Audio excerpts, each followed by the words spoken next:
Promote a culture of inclusion, supercharge your communication, and unleash the full potential of your teams and leaders with the Inclusive Handbook collection from the Diversity Movement. As part of the collection, I wrote the Inclusive Leadership Handbook with Kurt Merriweather to empower leaders with tools needed to cultivate a culture that fosters creativity, innovation, and employee engagement. Through strategies, exercises, and self-reflection, leaders at all levels can enhance their effectiveness. Learn more at thediversitymovement.com/store. Use code HOL at checkout for 25% of your first order. DEI budgets are under attack, but the goals haven't changed. Whether you're looking to increase your DEI knowledge, expand your market reach, or gain a competitive advantage in business, we have the solution.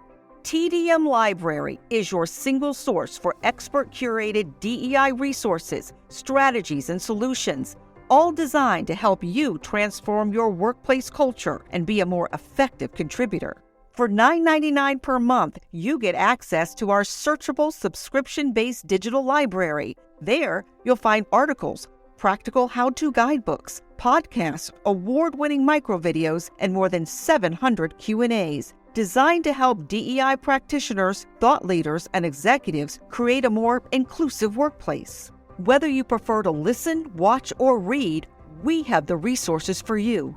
TDM Library goes beyond the basics to dive deep into topics such as inclusive language, the business case for DEI, talent acquisition, and C-suite engagement. For less than the price of a sandwich, you get access to our library of more than 1,000 pieces of original, expert-curated DEI content. Join today and get your first 30 days free. Get your library card now at tdmlibrary.thediversitymovement.com.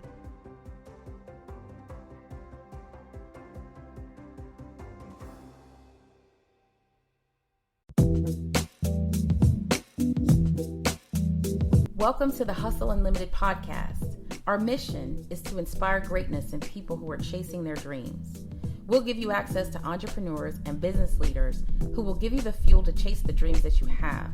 All of our guests want to give back to the next generation of leaders by sharing the details of their journey and the lessons they've learned along the way. Please welcome the host of Hustle Unlimited, Donald Thompson, and this week's guest, James Forrest, founder of the Forrest Firm, one of the largest law firms in the state of North Carolina.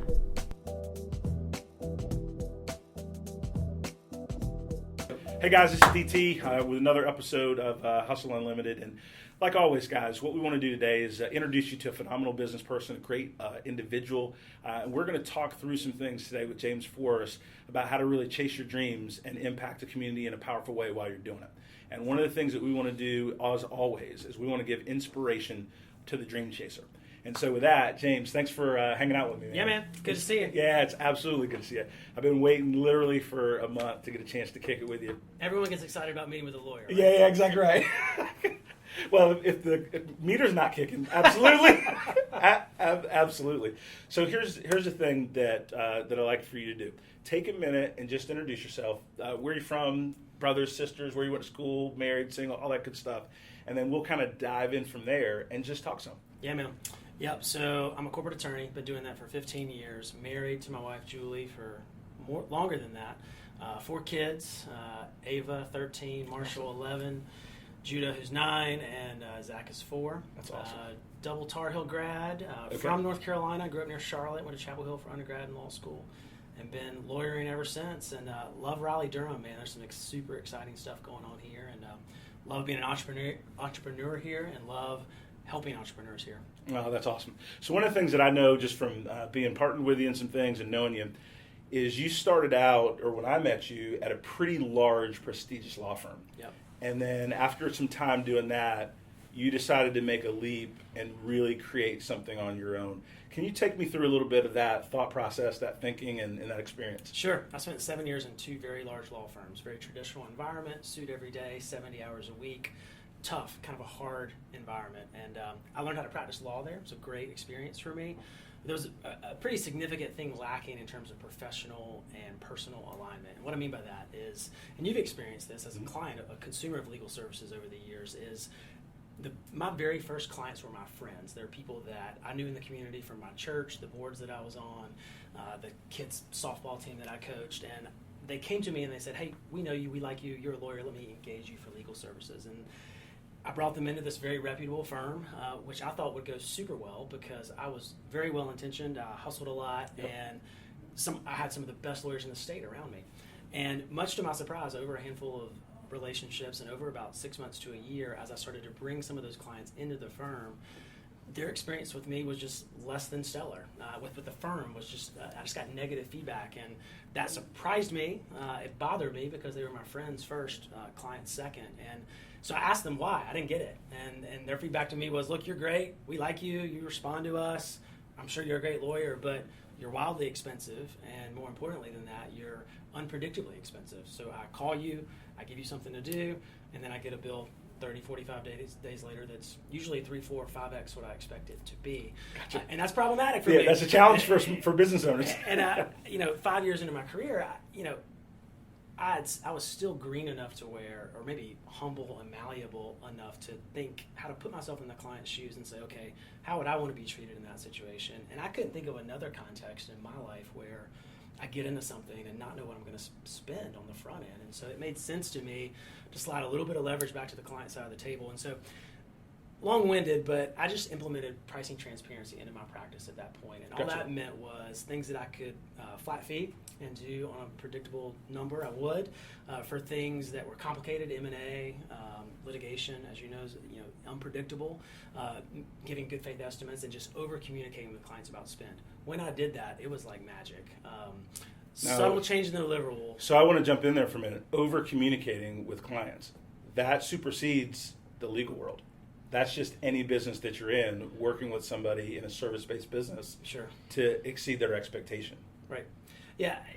For me, it really came from that moment when my clients, my friends, gave me that negative feedback, and that just didn't sit well with me. I wanted alignment to where I felt good about what I was doing in the professional landscape, and if my clients weren't happy, that was dissettling to me. I wanted them to walk away raving happy about what I did for them, and so the only way to get there was to ask them what the problem was and how I could fix it, and when I got the feedback, try to do it.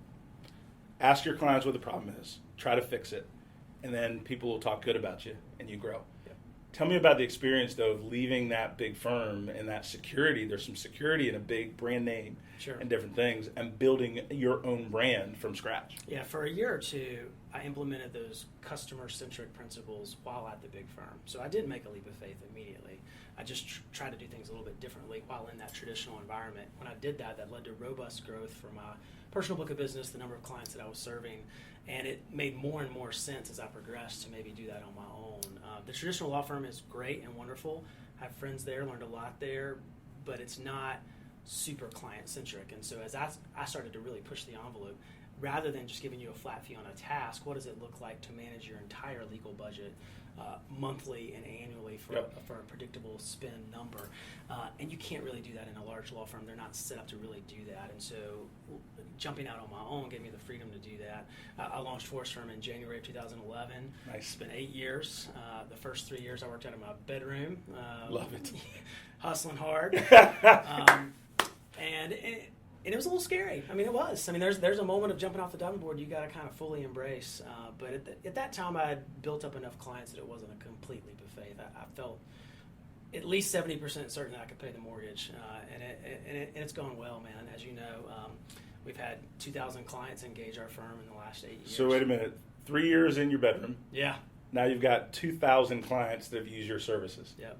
So how many lawyers do you have as a part of your team now, and how do you find talent that fits the customer-centric vibe that you want to give? Yeah, so in my bedroom for 3 years, working really hard, trying to provide customer service with the legal deliverable. That went really, really well. And so in 2014, I had a brand new problem, which was how do I turn something that used to take me 2 hours or 2 days to turn to a client, and now it's taking me 2 weeks because I'm just overwhelmed with work. I've got to go out and hire talent to help me meet that need. And so I went out and hired one lawyer, a guy from a big firm in Raleigh who shocked me to death that he would actually even join me. But even shocked me even more 6 months into it, where he looks at me and he says, man, I'm super happy. I'm making great money. I see my wife and kids. you're really partnering with me to get me where I want to go professionally.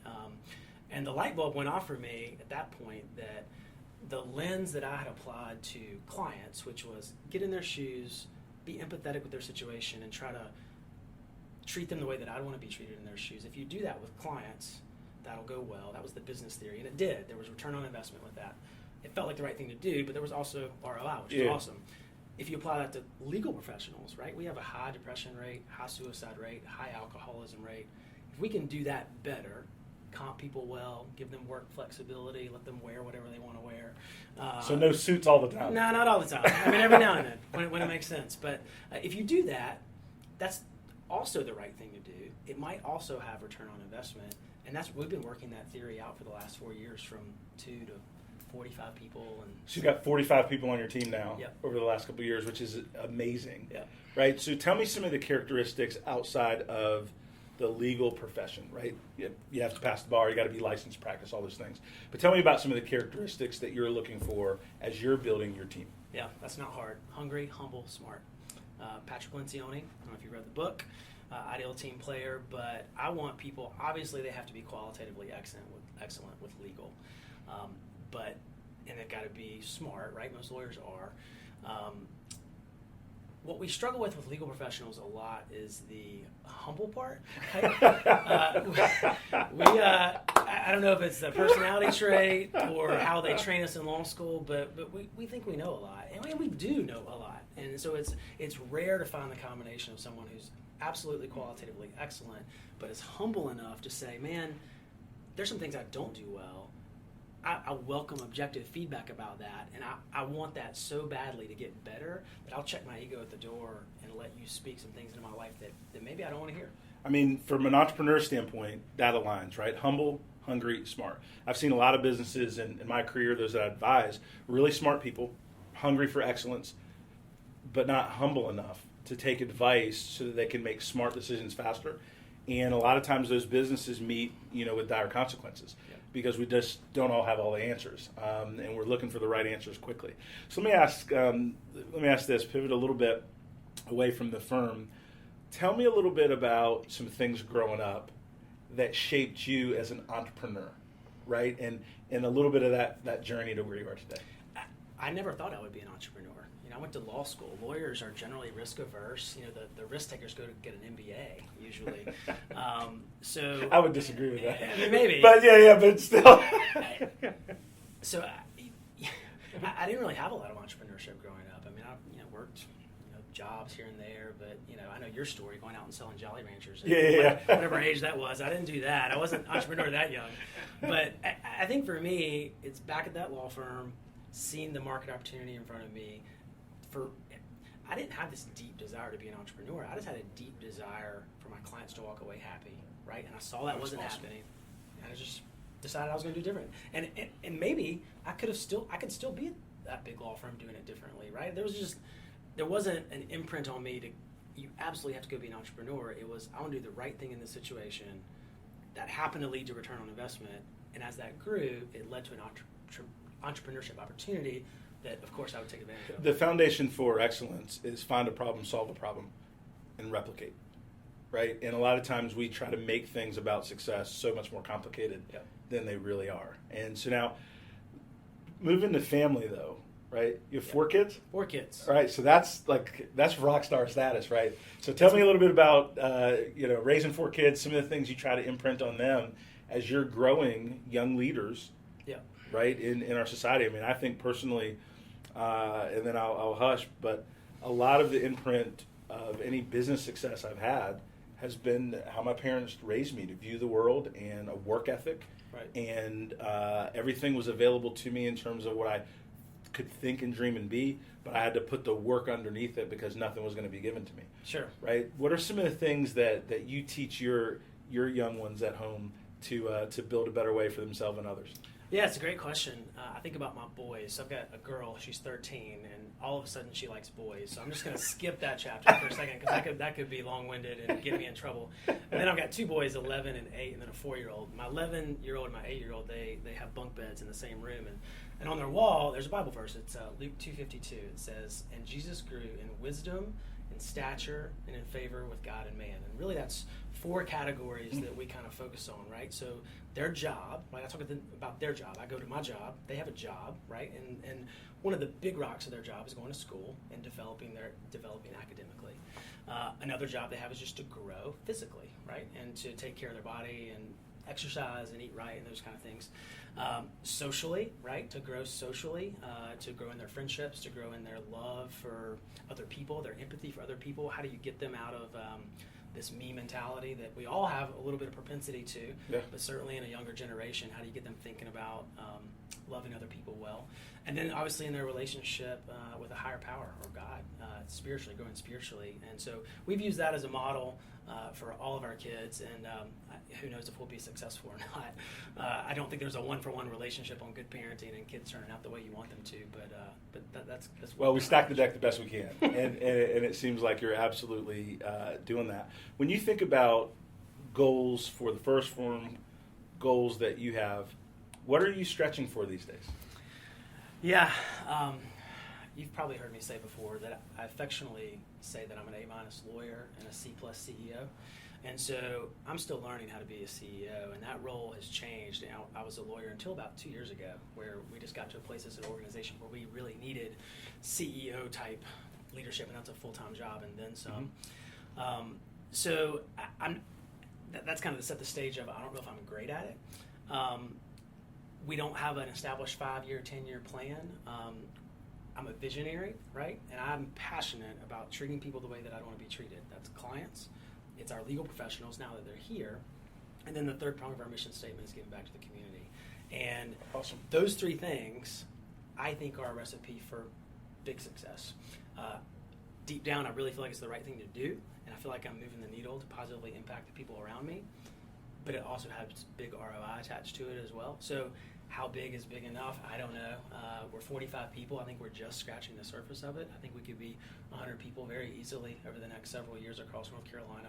Our strategic goal is to be North Carolina's go-to business law firm. And in order to do that, we've got to be meaningfully active in all of its markets. So we've been pretty intentional about opening offices in Asheville and Charlotte and That's Winston, awesome. Greensboro, Wilmington. So you mentioned the community prong. So you'll correct me if I don't get it right, but you're a B Corp. Correct. Right? And so that has a specific set of criteria for things that you do as a part of your corporate give back. Yep. Share that with our group a little bit, both what it is, Sure. Because I kind of know acronyms, but not always the depth. Yep. So what it is, but also why you chose that to be critically important to what you guys are doing. Sure. So I'll educate a little bit, and then I'll Okay. tell you a little bit of why. So B Corp is actually a legal designation in 30 plus states in the U.S. where you can file articles with the Secretary of State and say, I'm not going to be the traditional C Corp or an LLC, we're going to be a B Corporation. And all that does is put in your charter or your bylaws that we're going to be focused on triple bottom line profitability. So profits, certainly, but people and planet too. So we can generate profits and then also care for our people well and be a good steward of the resources that we've been given in terms of the planet, environmental footprint, and those kind of things. So what that does, it allows a CEO to take some risk in some ways they might not otherwise be able to. So if you're not a B Corp, you've got a fiduciary duty, as you know, as CEO, to your constituents, your shareholders, to maximize profits for your company. And so if you write a big check to Habitat for Humanity, or you give your employees a big raise that's beyond market to treat them well, you might have a shareholder raise their hand and say, man, I need you to maximize profits, not give back generously to people on the planet. And so it gives you permission, right? Because you've got it in your documents before that investor gives $1 to that company. That's awesome. They know that you're committed to doing something different. So North Carolina does not have that legislation yet. So there's a third-party certification that you can get a B Corp we're B Corp certified. So it's an independent third party that comes in and looks at the way that we do things, how we treat our people, how much money we give away, our environmental footprint, lack thereof. We have a work from anywhere environment, so that jives well with what we're doing. And they say, yes, you've met the mark, you've got enough points to be classified as a B Corporation, even though your state doesn't have that in their bylaws. And so it's a growing movement. I think you'll hear more and more about it. That's really cool. More and more larger companies are really moving that direction. And it's something we're really proud of. For us, I think we've been a B Corp 3 years. It really puts a bow around what we were doing anyway. Okay. Clients, culture, community, right? Treating people the way we'd want to be treated. that can get wordy. I can talk a lot. Yeah, sure. You put a camera on, I'll start talking. It's a way that you can put it in our email signature that we're different. Got it. Right? And so there's a little bit of a marketing play to it. It's not why we do it, but we want our people to know. But it's okay to share goodness. That we're doing some good stuff. Yeah. So, no, I appreciate that very much. And I think, it amplifies, right, who you are and the company you want to build, that was important to you to do. And I think that's pretty awesome. With the 2,000 clients, back to all the different business folks that you've met, tell me some of the winning characteristics from other CEOs or executives that you've seen throughout North Carolina that we could share with our audience. It's hard to get away from hungry, humble, smart. I think about that a lot, both with clients and our people. I think beyond that, a willingness to be shaped. Because lawyers are held at arm's length, because we're expensive and we're unpredictably expensive, we usually get the stiff arm from executives that are moving fast because we hold them back, right? And I think until an executive has stubbed their toe and had the HR claim or the litigation matter or the non-compliance with law or regulatory issue, you tend to hold lawyers at arm's length because they're expensive, you've never had to use them before, and they get in your way. After you've had some years, some experience with various companies, you start to understand the value of preventative maintenance, right? You can't drive to California and decide you're not going to put gas in the car, put oil in the car, right? So there's some preventative maintenance that needs to be done. So executives that kind of get that is helpful. And then executives that kind of understand that all parts of the organization are needed. It's very common to have an executive who's sales oriented and that's all they think about. It's very common to have an executive that's finance oriented. It's all they think about, HR, operations. But when you really see the all-star executives, they can wear all those hats if they need to. Gotcha. But they can also rise above that and hire the right people. And maybe the last one would be recognizing their weaknesses, right? I mean, and that goes back to humble, right? So it's hard for me not to put it through that matrix of humble, hungry, smart. Man, I mean, I get it. It's rare. It's really rare to find someone who's really smart, really successful, and really humble at the same time. But I've found it to be the package. No, that's awesome. So when you look at our society, there's some challenges. There's noise around. There's political noise. There's kids that don't get the opportunity of education like they should. If you had a magic wand, right, what are one or two of the things you'd do to put us on a better path, right, in our society? Wow, that's a good question. I am afraid of our level of discourse these days, not both in terms of tone, frequency, how loud it is, how we all kind of sit in our camps, whether it be politics, religion, race, what have you. We listen to certain news channels, right, that echo our sentiments or not. Yep.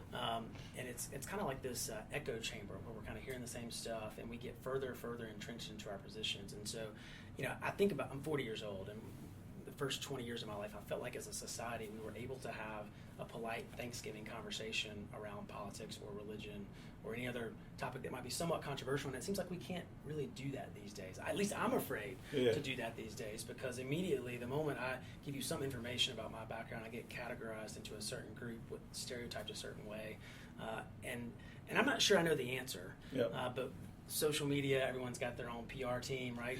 140 characters away. And click. It's tough, man. I worry for my kids a little bit in terms of the environment they're going to grow up in. What's some of the best advice you've ever gotten? I would have to say, and this is in the last couple of years, focus on only what you can do. Find out the things that only you can do in your organization, and then only do those things. I've really implemented that in the last couple of years, and for me, that's business development, lawyer recruiting, telling the story, right? And it's easy for me to get bogged down in some of the minutia that I can easily delegate to a team member. So narrowing my focus to what only I can do, and then only do those things. No, that's powerful advice. So let me give you some space. What are some organizations or things that you're interested in that you'd like to share about, right? If people had an extra few dollars where you encourage them to give, like what would you use that space for to educate our audience on some cool things that are out there? Yeah, so I don't really have one organization in particular right now. We're actually in the middle of organizing our kind of community giving policy at Forrest Firm. It's a big part of our mission. In fact, we've had one of our lawyers who's going to take a pretty healthy percentage of her time and dedicate it to making sure that we follow through with our commitment to positively impacting the communities that we're in. Awesome. And the vision that I've cast for that is, what does it look like if we disappear from Wilmington tomorrow, or if we disappear from Asheville tomorrow, or Charlotte tomorrow? Who would miss us and why? Our dollars, our acumen, our influence, our effort. And so we're on the front end of what particular organizations we partner with. But I think there's going to be a real push at a corporate level and then at each office level to make sure that we're doing that well. Personally for me, of my 4 kids, 2 of them are adopted. One's from Ethiopia and one's from China. And so orphan care, or care for folks that orphans, the widows. There's the kind of different groups of people that may not have all the resources they need in society. Those are particularly passionate for me. So there's a couple organizations that my wife and I give to that focus on that. No, that's awesome. Well, listen, I am super excited that you hung out with me a little bit. Oh, yeah. And it's fun and always informative. Humble, hungry, smart is a phenomenal way to think about it. Well, and I would love for the listeners to know, my story of sitting at Morgan Van Allen and having some clients come in that weren't happy with what I did for them, that this guy was one of them. Actually, one of the first and one of the loudest. And here we are. And here we are. 13 years later, hanging out. So I appreciate you, the trajectory you've had, impact you've had on me. You've had a lot of influence on me, personally and professionally. So thank you for that. No, I am smiling ear to ear. If I was white, I'd be red in the face. But yeah, that was a moment. I wasn't pleased that day. But we worked through it. We did. We worked through it. With that, guys, DT over and out. Super fun to spend some time with you guys. And again, inspiration to the dream chaser. If you've got a dream, then it's worthy to be followed.